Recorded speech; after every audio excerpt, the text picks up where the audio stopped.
there is a crystalline solid, all right, and the relationship between energy and mass is given.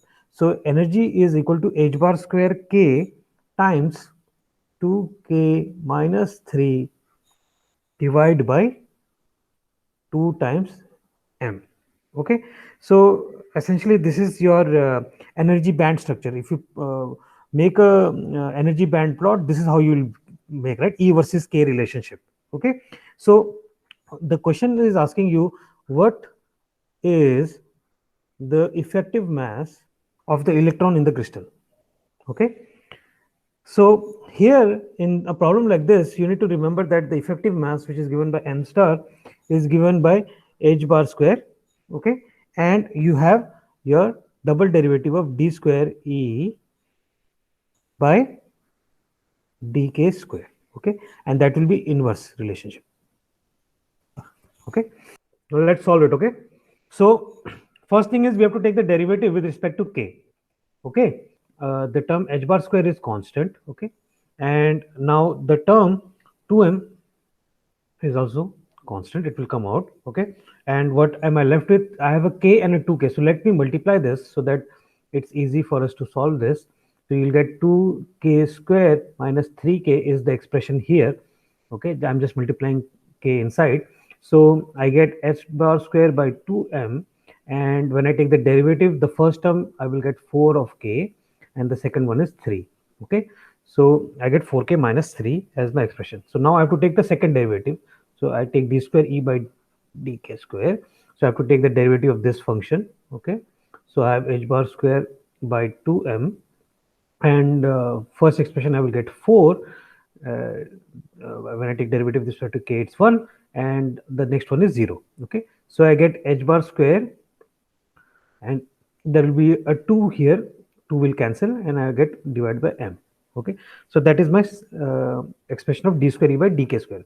So for the effective mass, I have to multiply it by h bar square. Okay, so h bar square, and I have to take the inverse of this function. Remember, there is the inverse of this function, so I will get m divided by 2 h bar square. Okay, so then what will happen? My h bar square and h bar square will get cancelled, so the answer should be m by 2. We have the second question. It is about an intrinsic semiconductor.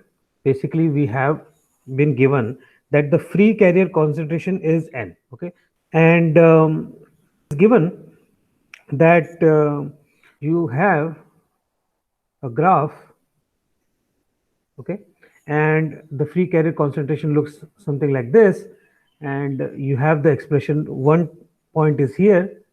Okay, one point is here and one point is here, and the value for this is 36.5. Okay, this value here is 34.5, this value here is 32.5. Okay, so those are the values. This on the y-axis is log of n. Okay, that's on the y-axis, and on the x-axis we have 1000 divided by t. Okay, and the values corresponding to these points on the x-axis is 2 here, and this is 3 here, and this is exactly in the middle, so that will be 2.5. Okay, so that is 1000 divided by t. So this plot of log n versus t is given. Okay, natural log of n versus t, and we have been asked to find the band gap of the semiconductor. Okay, so here again, see, we have the expression n, the carrier concentration is given by this n0. Okay, and we have the value multiplied by the exponential term minus eg divided by 2 kbt. Okay, so now kb is Boltzmann constant. We know what the value is. It is 8.625 into 10 to the power minus 5 electron volt per Kelvin. Okay, so it's easier if you write it in this format, because you know temperature will be in Kelvin, right? So from here you can see that you can take the natural log of this expression. Okay, so if you take log of n like this, so you will get log of n0 plus log of e will become 1, so you are left with the expression here. So there is a minus sign here. So you can get rid of this. So it will become minus Eg divided by 2 kBt. So now here comes the trick. So you have to be a little bit smart in how you apply this, right? So remember your expression is given 1000 divided by t. Okay, and you have it versus log n. So what can you do? You can find the slope of this curve, right? And that slope will be your y divided by x. Okay, so let's see how we can get that. Okay, so if I change this expression and write it as log of n0, okay, minus my band gap divided by, now let me multiply it by 1000. So I will get 2000 kb, and if I multiply it by 1000 in the numerator and denominator, I will get an expression something like this: y equal to mx plus b. This is b, so that is just the intercept value, m times x. So all you have to do is you have to calculate eg by 2000 kb. That is going to be the slope. You see, so y2 minus y1 divided by x2 minus x1, that is your slope, and that is just this 36.5 minus 32.5. So you get 4 divided by 3 minus 2 is just 1, so you get 4. So here this should be equal to 4. You get 8000 times 8.625 into 0.00001, which is 0.69. So we are getting 0.69 electron volts as the band gap. Let's do a problem with the Fermi energy. We have been given that Fermi energy of a metal M1 is 5 electron volts. Okay, and the second metal, which is M2, has an electron density 6% higher than metal M1. Okay, assuming free electron theory, find the Fermi energy of M2. If you remember the expression that we solved in class, you get EF is h bar square by 2m, and the expression is 3 pi square n, which is a small n, right, which is the capital N divided by V, right? So that is the small n raised to the power 2/3. Okay, and that is for example, if you are calculating the first metal, this is given as 5 electron volt. Okay, problem states that N2 will be 6% higher than N1, so it will be 1.06 times N1. We know that the expression will become h bar square by 2m 3 pi square. Instead of N2 we have to write 1.06 N1. That is our term, right? And the complete expression is raised to the power 2 by 3. Okay, so here you know from basic mathematics, you can just take the factor 1.06 outside the equation. So you can just write this as 3 pi square n1 raised to 2 by 3 times 1.06 raised to 2 by 3, because this expression, the first expression you write here, you already know what it is 5 electron volts. Okay, so then you will get 5 electron volts times 1.06 raised to the power 2 by 3. So if you don't have a calculator, what you can simply write is 1 plus 6 divided by 100 raised to 2 by 3. And here you know that 6 by 100 is a very small values. So for a good approximation, you will get that 1 plus x raised to n is just 1 plus n times x. So you take 1 plus n is 2 by 3 times x is 6 by 100. So you can just cut 3 and 2. So you get the answer will be 4 divided by 100. So 1.04. So 5 into 1.04. Okay. So my value will become 5.2 electron volts. Okay. So if you use a calculator, you will get a value of 5.198. Okay. The fraction of volume that is unoccupied in the unit cell of BCC lattice. Okay, and I'll give you a hint for BCC. If you remember, the relationship is that 4 times radius is equal to root 3 of A. We know that volume of the unit cell is equal to A cubed. Okay, number of atoms is for BCC is 2. Okay, so the volume that will be occupied by these atoms will be 2 times 4 by 3 pi times r cube. Okay, because that is the volume of each of the atom. Okay, so we are considering that they are spherical, right? So 2 into 4 by 3 pi r, we know the relationship is root 3 by 4, so we get root 3 by 4, and that is cube, right? And there is a, so they will get a cube. Okay, so that is what we are getting as the volume. So we can simplify this further. So we'll get v is equal to uh, 2 into 4 is 8 by 3, you have a pi, and then you have 3 root 3, and in the denominator you will get 4 times 4 times 4, and there is a cube. So I can cut these two out, and there will be 2 left. So I get 3 and 3 also cancel. So I get basically pi root 3 divided by 8. There is a 2 left here, right? So 4 to the 8 times a cube. So that is the volume that is occupied by your atoms, and the total volume of the unit cell is a cube. Okay, so then what is the fraction of volume that is unoccupied? Will be a cube minus this factor, which will be root 3 by 8 pi times a cube, and divide by the total volume, which is a cube.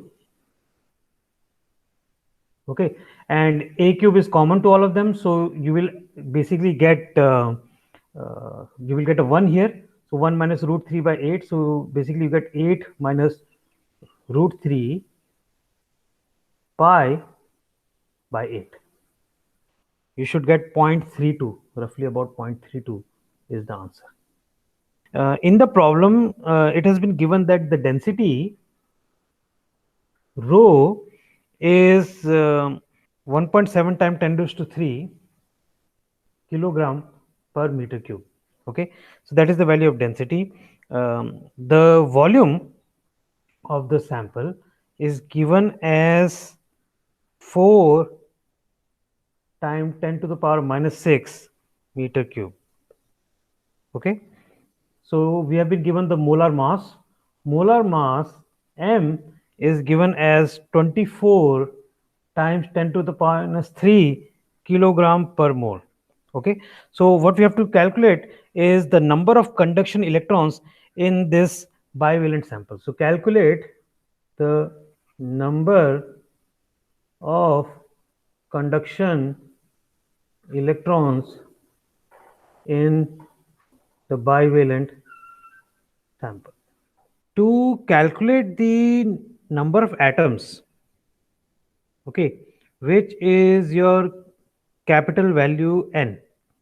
Okay, what do we need? We need number of moles.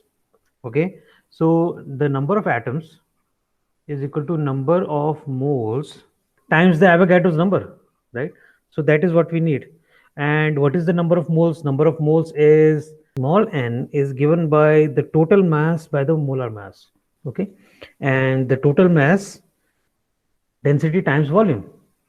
Density times volume divided by the molar mass, which is given by this value here, will give us the number of moles. Okay, so let's see, the density is 1.7 times 10 to the 3.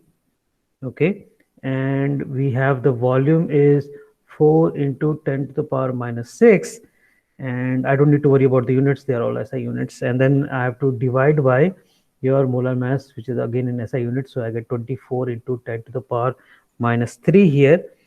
0.28 0.283 sir. 0.283 आ रहा है मेरा, ठीक है, so 0.283 आ रहा है. Okay, and now I have the number of atoms, but I need to find the number of conduction electrons. Okay, so number of conduction electrons, because it is given that it is a bivalent sample, so there are two electrons for the number of atoms, right? So then conduction electrons will be 2 times your value of n, which is this value 0.283, times 6.023 times 10 to the power 23, which is the Avogadro's number. Okay, so I'm getting 3.41 times 10 to the power 23. We have X-rays are diffracted from a set of planes. Okay, and the Miller indices of the plane are given as 1 1 1, and from this plane X-rays are diffracted at an angle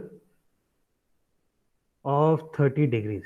Okay, so it is given that the lattice constant is 5.65 angstroms.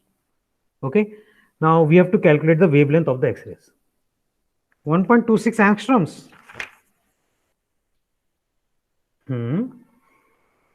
That's almost not correct. Let's see the answer that we are getting. Okay, for all problems like these, we need to remember the relationship between the successive planes through which the Bragg's reflection is happening. DHKL is the distance between the planes, is given by A divided by square root of h square plus k square plus l square, where HKL are the Miller indices. Okay, so we have been given that A is 5.65 angstrom, and square root of 1 square plus 1 square plus 1 square is square root of 3. So here we will get that this is your value of DHKL. Okay, now Bragg's law ka condition kya hai? What is the Bragg's law condition? We have 2d sine theta is equal to n times lambda. Okay, that is your necessary condition of Bragg's diffraction to happen. Okay, so from here you can find lambda. So where n is equal to 1, you get value of 2 times 5.65 divided by square root of 3 times your value of sine of the angle. Angle is 30, sine 30 is half. So that is what you should get. So we have our value of 5.65 divided by square root of 3. It is coming out to be 3.26 angstroms. Okay, but this was in angstroms, so the answer is in angstroms. So that is what you should get. Lambda is 3.26 angstroms. Okay? Yes, sir. Okay, so a little bit modified version of this problem is that that we do an X-ray diffraction. Okay, and we will do now on two materials. Okay, so the first material, which is material A, the lattice parameter is 4 angstrom. Okay, and for the second material, the lattice parameter is given as 2 angstrom. Okay, now the first peak that is obtained during X-ray is at 2 theta equals to 10 degrees for the first material. So 2 theta is equal to 10 degrees. Okay, now the same experiment is performed on the second material B as well. Okay, so the question is asking you that if the crystal structure is the same, where will the first peak occur for material B? Okay, think about it. What is given is that we are looking at the first peak of diffraction. So again, we know the relationship that D, which is the interplanar spacing, is given by A divided by square root of h square plus k square plus l square. Okay, so the first peak will happen when this factor HKL is the smallest. Okay, and that will be when one of them is 1 and the other one are 0. So we will get that let's say the condition for HKL is 100. Okay, and in this condition we will get that D is essentially equal to A. Okay, and we already know that lambda is equal to 2d sine theta. Okay, that is the relationship. So from here we know that in both these experiments the same lambda is being used. Okay, it's the same X-ray diffraction that is being performed, so lambda is the same. So for the first instance, when you're using the material A, you will get lambda will be some 2dA times the angle that the first one is doing. Okay, and similarly for the second case you will get lambda will be 2d of material B times sine of theta times B. Okay, but D is just related to A. Okay, so instead of D here, we can just write A. So 2 and 2 will cancel. D of A is given as 4 angstroms because that is the lattice parameter. So you get 4 angstrom here. Sine of the angle is equal to the lattice parameter for the second case is 2, and you get sine of the angle. Okay, so from here you can just approximate that since both are sine on the other side, right? You get sine of theta B is equal to 2 times sine of theta A, or if you can approximate, theta will be roughly equals to 2 times the angle here. Okay, so for theta B you will get 2 times the angle of 10 degrees. So the answer should be 20 degrees.